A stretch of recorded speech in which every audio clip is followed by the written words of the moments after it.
ॐ भूर्भुवः स्वः तत्सवितुर्वरेण्यं भर्गो देवस्य धीमहि धियो यो नः प्रचोदयात्। ॐ शान्ति शान्ति शान्तिः. Namaskar, my dear friends. In this video I am going to explain Brahma Upanishad of Krishna Yajurveda. This Upanishad is intended to give a complete and clear idea of the nature of Āṭmā, that has four avasṭhās, states of consciousness, and four seats for the better consummation of the nirguṇa dhyāna.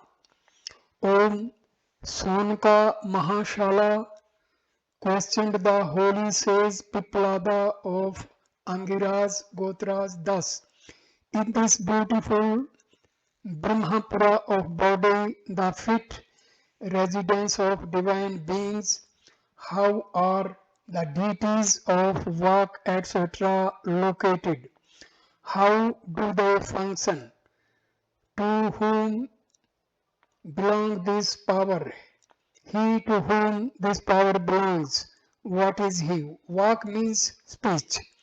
Pippalada, then having deeply considered, imparted to him the Brahmaviḍyā, divine wisdom, that most excellent of all things. It is prāṇa, that is Āṭmā. It is Āṭmā that exercises this power. It is the life of all Ḍevas. It is their death and their life. Brahma that shines pure, nishkala, resplendent and all-pervading.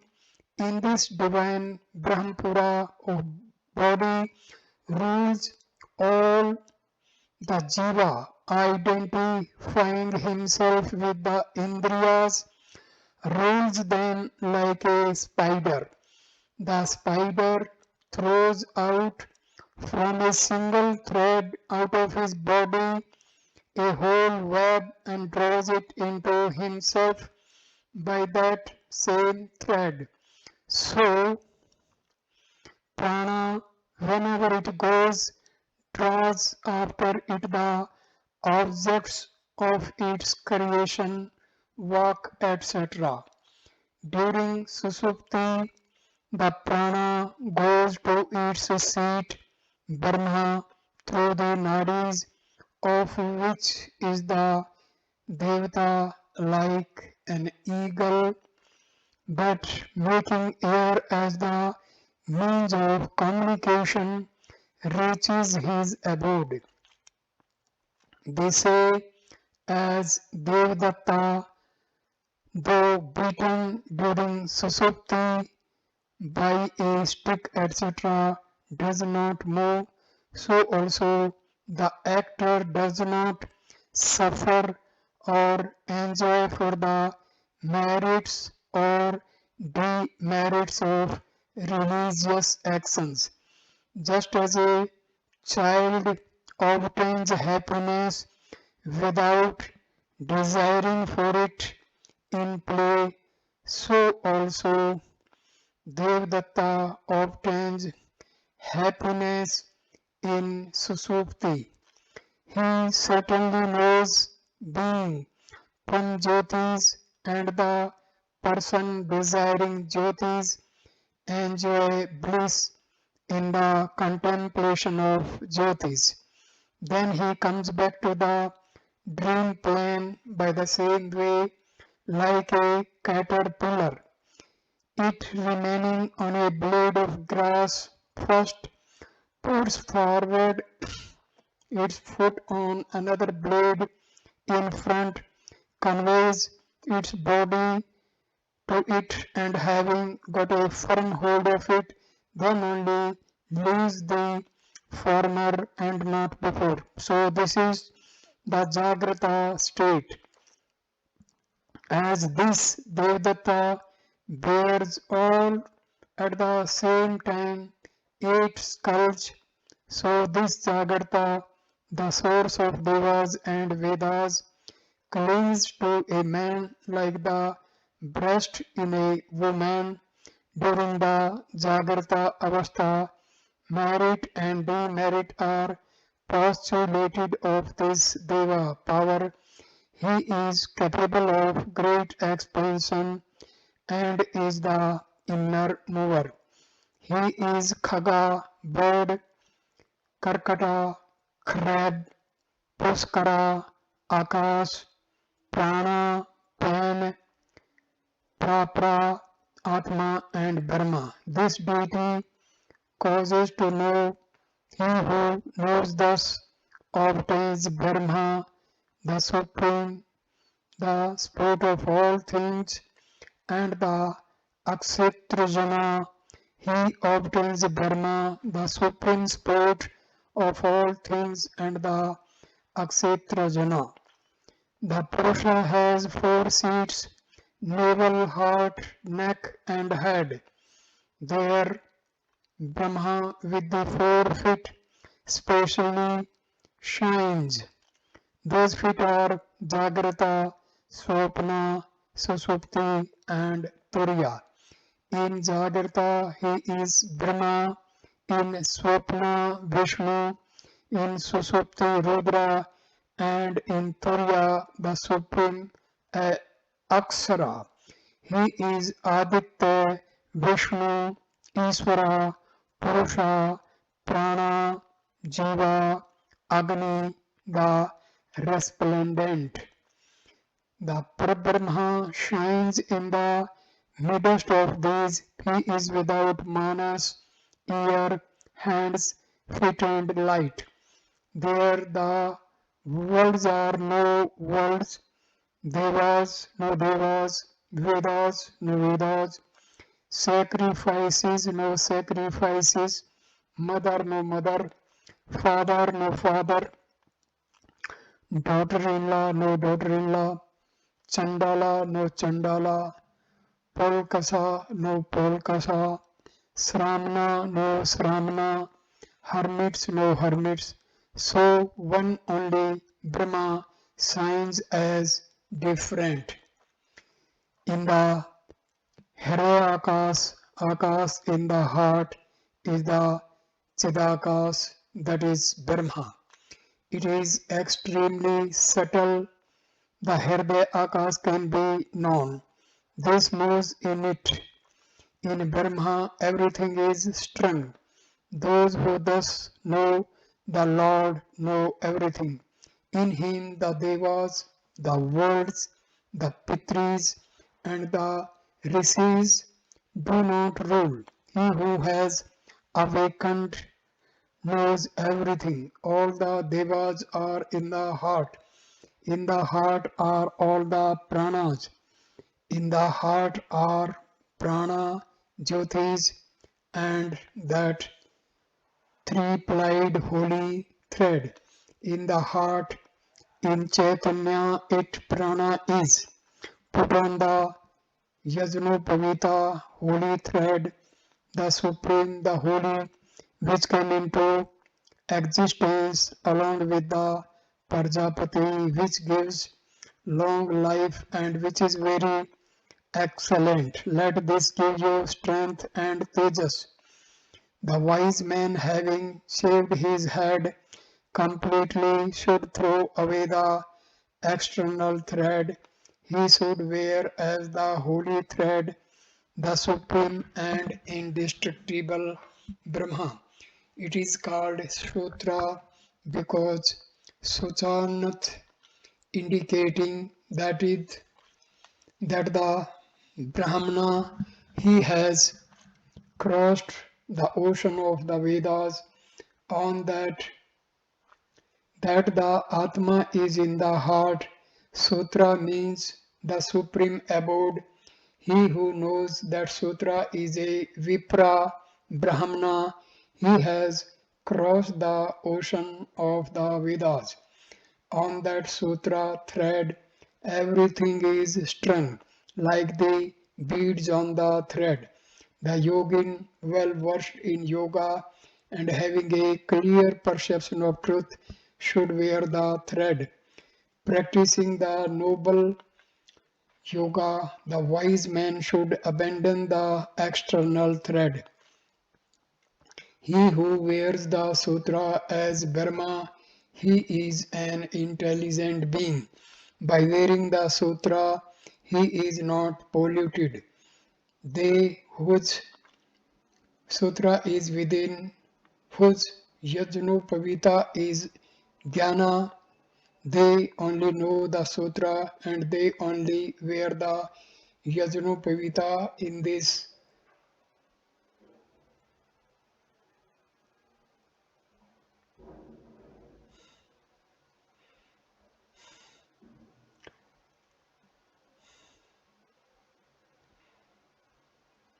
Those whose tuft of hair is jnana, who are firmly grounded in jnana and whose yajnopavita is jnana, consider jnana only as supreme. Jnana is holy and excellent. He whose shikha, tuft of hair is jnana like the sikhi flame of Agni, he, the wise one, only wears a true shikha, others wear a mere tuft of hair. Those Brahmanas and others who perform the ceremonies prescribed in the Vedas, they wear this thread only as a symbol of their ceremonies. Those who know the Vedas say that he only is a true Brahmana who wears the shikha of jnana and whose yajnopavita is the same jnana. This yajnopavita, yajna means Vishnu or sacrifice, and upavita is that which surrounds. Hence, that which surrounds Vishnu is supreme and is the supreme refuge. He who wears that really knows he only wears the sutra, he is Yajna Vishnu and he only knows Yajna Vishnu. One God hidden in all things, pervades all things and is the inner life of all things. He awards the fruits of karma, he lives in all things, he sees all things without any extraneous help. He is the soul of all, there is nothing like him, and he is without any gunas, being secondless. He is the great wise one, he is the one doer among the many actionless objects. He is always making one thing appear as several by Āṭmā as the upper artisanal piece of wood and Parnava the lower arni.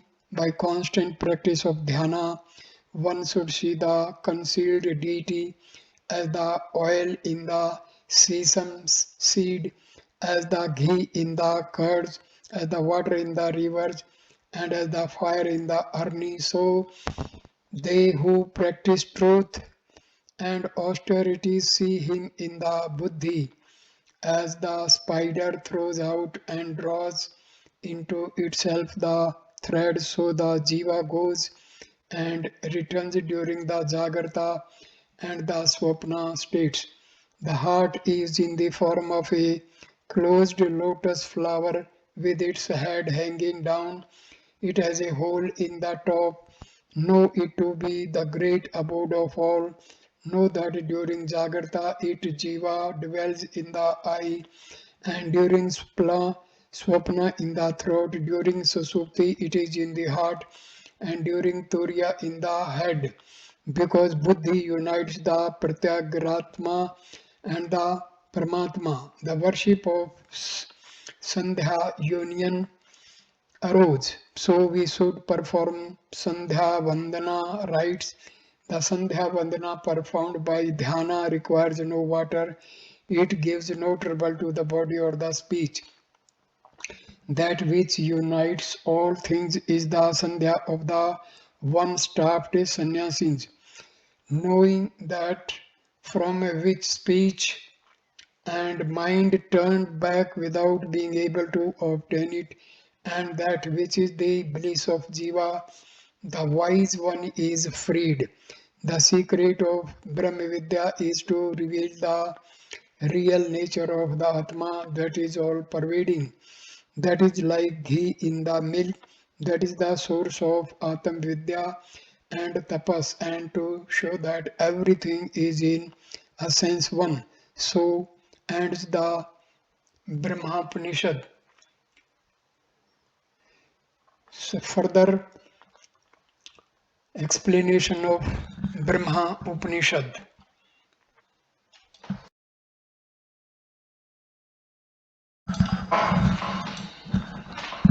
Brahma Upanishad, Sanskrit Brahmopanishad, is an ancient Sanskrit text and one of the minor Upanishads. It is among the 32 Upanishads attached to the Krishna Yajurveda and classified as one of the 19 Sannyasa Upanishads. The text has been one of the important Upanishads dealing with Hindu renunciation traditions. It discusses Āṭmā, soul, and its four avasṭhās, states of consciousness, and four seats, the seats for the purpose of achieving dhyāna, meditation of the nirguṇa Brahma, the formless Brahma. It is presented as a conversation between Sage Pippalāḍa and the Śaunaka Mahāśala. The Brahma Upanishad is notable in its third chapter for rejecting all forms of rituals and external religious observations and declaring the highest complete state of man is one that is dedicated entirely to knowledge. In the Telugu anthology of 108 Upanishads of the Muktika canon narrated by Rama to Hanuman, the Brahma Upanishad is listed at number 11. The text is also referred to as Brahmapunishaḍ. The date of century in which Brahma Upanishad was composed is unknown. Textual references and literary style suggest that this Hindu text is ancient, composed before the Asarma Upanishad, which is dated to the 3rd century CE. In Colebrook anthology of 52 Upanishads popular in North India, the Brahma Upanishad is listed at number 10. In Narayana's anthology of 52 Upanishads popular in South India, the Upanishad is listed at 10 as well. In later age compilation collections which was brought out in South India, Brahma Upanishad is part of 108 Upanishads. The Brahma Upanishad manuscripts have survived into the modern era in different versions. The divisions and structure of these manuscripts is different, particularly those referred to as Calcutta and Pune editions. Though with similar message, the Telugu versions exist in two very different versions in terms of size, with one recension splitting the text into Brahma Upanishad and Brahma Upanishad. The most studied version of the manuscript consists of 4 parts but presented in 3 chapters. The 4 parts are structured as 2 prose sections and 2 metered poem sections. The prose sections are the most ancient layer in this Upanishad given their archaic Sanskrit style, while the poetic parts likely added at some later time. The initial portions of the text contain channel speculations, not renunciation, which has made scholars such as Narayana question whether it belongs in the text. Stating about mid-second chapter and all of the 3rd chapter constitute a treatise on the ancient Hindu tradition of renunciation. The text opens with Śaunaka Mahāśala, a wealthy householder, meeting Vedic sage Pippalada, calling human body as the divine city of Brahma, the Supreme One, and inquiring about how the human body is constituted, what is the source of power found in the human body. Brahma is the self in human body. Brahma states, says Pippalada in the text, indeed is the prāṇa, breath, life force, and is the Āṭmā, soul. The self's form is the shining Brahma that resides in one body, giving it a glow and which controls everything. The Brahma is prāṇa and the life of the gods that are the vital sensory organs in human body, their beginning and end. The chapter 1 uses many similes using nature to describe how the soul and the human body interact. The Brahma, Āṭmā, leads all these gods within the human body and they follow him, asserts the text in a way similar to bees and queen bee. They do and focus on what the Āṭmā wants. He connects a web with them and withdraws within itself like a spider. In a similar way, prāṇa spreads out into artery in the temple that is human body and also retracts when it wants to. When the human body goes into deep sleep, the prāṇa retires just like falcon soars to the skies when he wants to and then goes to his nest to retire. The soul is not affected by rituals and rites nor by good or evil states. The Upanishad. This soul, Devdatta, is like a child without desires, experiencing joy innocently. He loves the highest light, experiences the joy therein, like a caterpillar which moves from its first grass or leaf abode to the next leaf, puts its foot forward to get a firm footing there before leaving its original abode. The Āṭmā moves to its new abode yet retains a footing in the sleeping body. The Āṭmā, states the text, is the source of the Vedas and the gods. Both Ḍevas and Olival states that the prose in this chapter and many of the similes are fragments and references to earlier Upanishads such as Mundaka Upanishad, Kausitaki Upanishad and Brihadaranyaka Upanishad and Prashna Upanishad. Brahma as the Āṭmā expresses itself when the man is awake. He is the bird, the crab and the lotus. While the bird and lotus analogy for the human soul is commonly found in Vedic literature, this is the first and isolated mention of crab analogy, states Dushan. It may refer to a lost Upanishad or a scrider, suggests that the chaotic movements of a crab that is difficult to follow might be implied in the crab simile here. The Āṭmā is the higher and lower Brahma, the one inspiring the principle of non-harm ahimsa, imbuing consciousness into the gods that are sensory organs. He is the swan, he is self. 4 states of consciousness. Some South Indian versions of the Brahma Upanishad manuscripts begin here. As Purusha, Brahma has 4 dwellings or seats which are the navel, the heart, the throat and the head. From these emanate the 4 aspects through which Brahma is effulgent.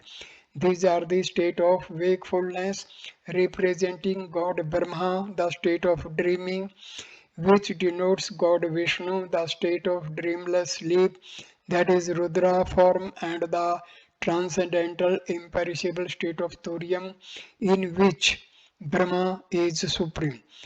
The Pra-Brahma, Supreme Brahma, is state Brahma Upanishad, same as Aditya, Vishnu, Ishvara, Purusha, Prāṇa, human breath, life force, individual self, soul, and God, filled fire inside the Brahma city of human body where the highest Brahma shines. The temple of human body in the heart are all gods in the vital breaths also. In the heart is life and light. And the threefold thread of the world. Brahma Upanishad chapter 2. The shining Brahma states of the Āṭmā has no worlds or non-worlds, no Vedas nor non-Vedas, neither gods nor non-gods, no sacrifices, no non-sacrifices, no mother, no father, no non-mother, no nor non-father, no relatives, no non-relatives, no ascetic, nor no ascetics, neither recluse nor non-recluse, and this one highest Brahma is which shines.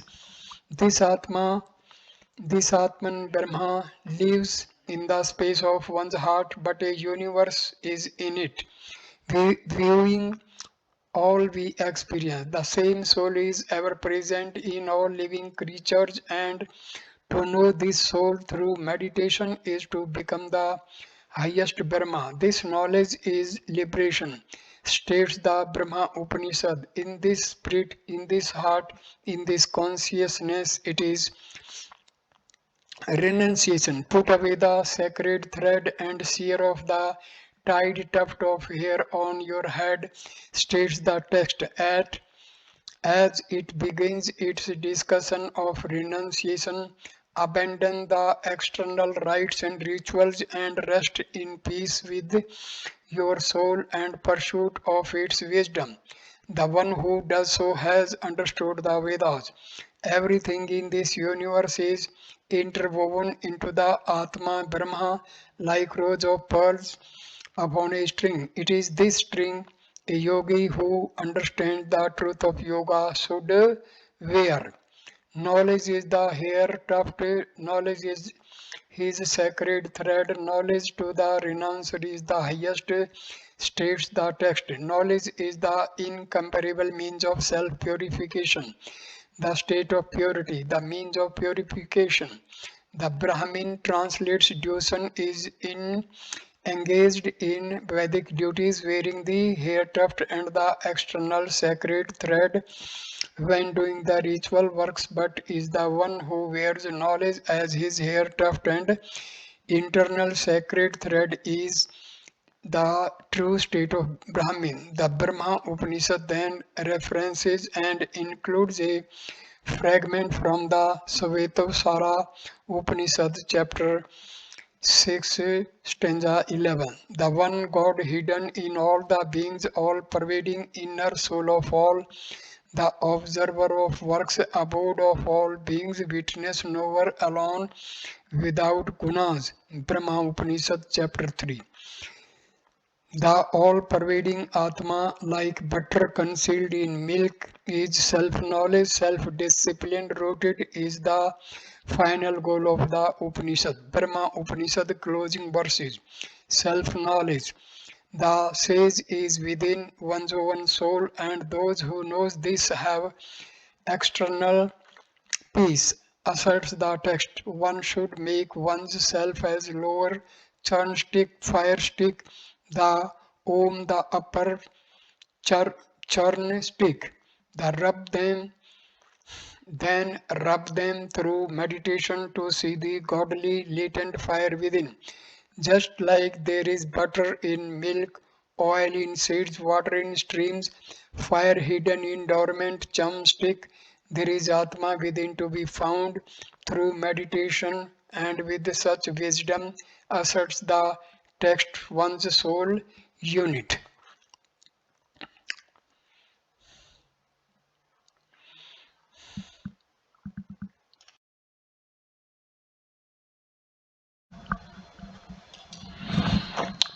Further explanation of Brahma Upanishad. As oil in the sesame seed, butter in the curd, water in the stream, fire in the arni wood, so is the Atma in one's self to be discovered by one who realizes it through truth and tapasya. Just as spiders by means of one thread project and withdraw the web, so also the prana who retires drawing back his creation. One is dreamless sleep, goes through that state to one's own abode, like a falcon and the sky, just as a falcon goes to its nest born on the sky. Just as this Devdatta in dreamless sleep runs not away even when struck with a stick, even so he does not also attach himself to good or evil consequences of the life's ordained activities. Just as a child enjoys itself spontaneously without motive or desiring fruit, even so this Devdatta, the subject of dreamless sleep, enjoys happiness in that state he knows being the light supreme. The enlightened one should discard the external thread, putting it off with the sacred tuft of hair on the head. The Supreme Brahma, as the all-pervading one, is the thread, and he should put this on. Jnana is the greatest purifier. Jnana, that is the best. As such, those who have this jnana for their tufted hair are as non-different from it as is fire from its flame. This wise one is really said to be a Sikhi or wearer of the tufted hair, while others are mere growers of hair on the head. The one Lord, self-effulgent in all beings, remaining hidden, all-pervading, and the self of all beings, controlling and watching over all works, good or bad, living in all creatures, and the witness, that is neither the doer of any acts nor the enjoyer, the supreme intelligence, the one without a second, having no attributes, the one intelligent, active being among the many, inactive, he who makes the many from that is one, the wise man who finds out this self, theirs is the eternal peace, not of others. As the spider views out of the web and again withdraws it, so the Jīva comes out too and goes back again to the wakeful and dreaming states respectively. Brahma Upanishad teachings on the Supreme Indestructible One. Purusha has four seats: the navel, the heart, the throat, and the head. In these shines forth the Brahma with four aspects: the state of wakefulness, of dreams, of dreamless sleep, and fourth or transcendental state. In the wakeful state he is Brahma, in the dreaming state he is Vishnu, in dreamless sleep he is Rudra, and the fourth state is the Supreme Indestructible One. And he again is the Sun, the Vishnu, the Isvara. He is the Purusha. He is the prāṇa. He is the Jīva or the animate being. He is the fire, the Isvara, and the resplendent. Yeah, that Brahma which is transcendent shines within all these. In itself it is devoid of mind, of ears, of hands and feet, of light. There neither are the worlds existing nor non-existing, neither are the Vedas or the Devas or the sacrifices existing nor non-existing, neither is the mother or father or daughter-in-law existing nor non-existing, neither is Chandala's son or Pulkasa's son existing nor non-existing, neither is the mendicant existing nor non-existing, so neither all the creatures or the ascetics, and thus only the one highest Brahma shines there. Within the recess of the heart is that Akasha of consciousness, that which many openings, the aim of knowledge, within the space of the heart in which all this universe outside evolves and moves about, in which all this is warped and woofed as it were. Who knows this knows fully all creation. There the Devas, the Rishis and Pitris have no control, for being fully awakened, one becomes the knower of all truth. So thus ends the explanation of Brahma Upanishad. Thank you for watching this wonderful video. Namaskar, my dear friends. Thank you.